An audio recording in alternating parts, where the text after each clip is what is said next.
Okay, the second form of a quadratic equation, quadratic function that we talked about is called vertex form. We have an example of it right here. The essential piece of information that we can get from vertex form is the vertex. No surprise.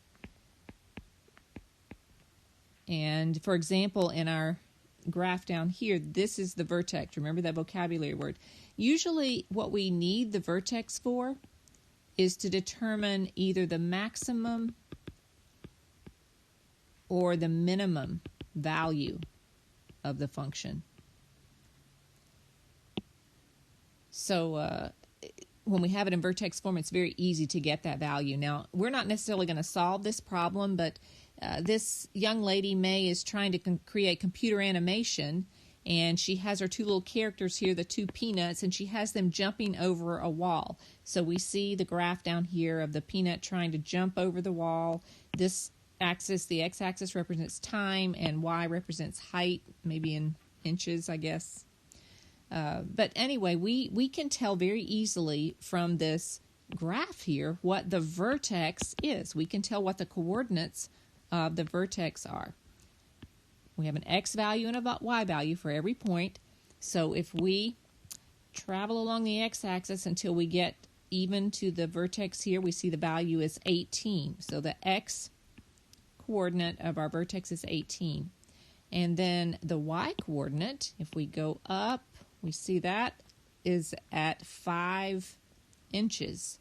So the y coordinate of our vertex is 5.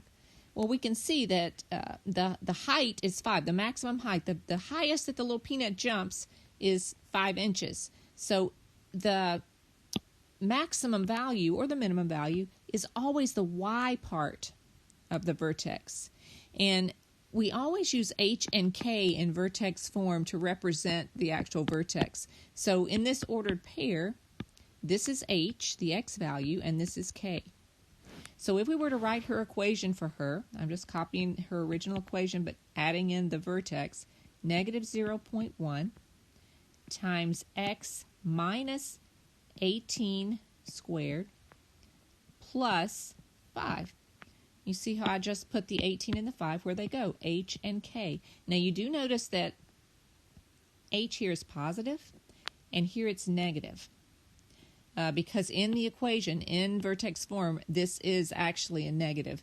So when we talk about finding the vertex, looking at vertex form and telling what the vertex is, we usually say opposite of h and k. K is just like it is, 5, 5, but it's opposite of h.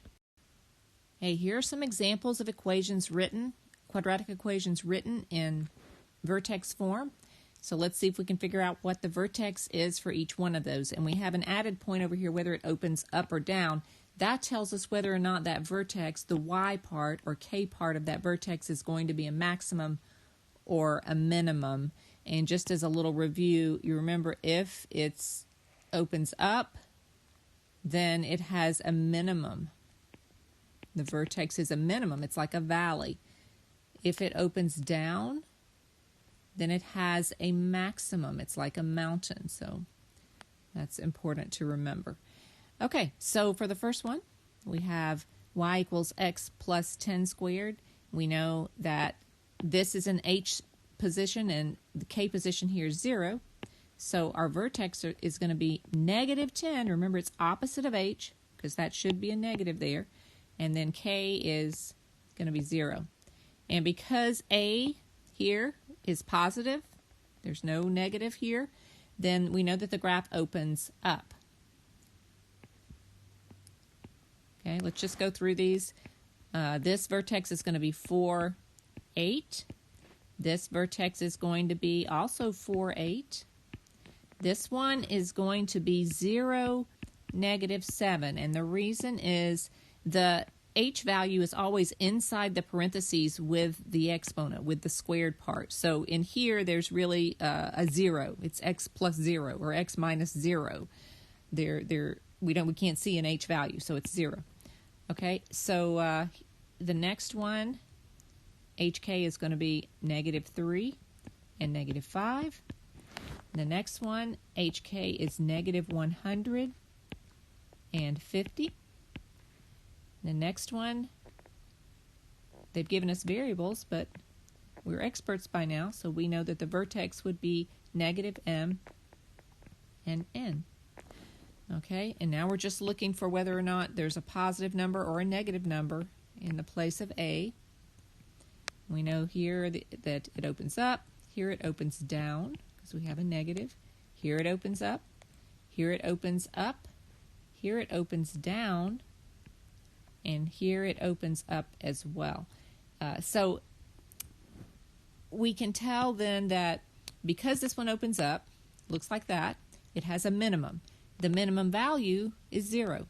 We always look at the K part or the Y part to tell what the minimum value is.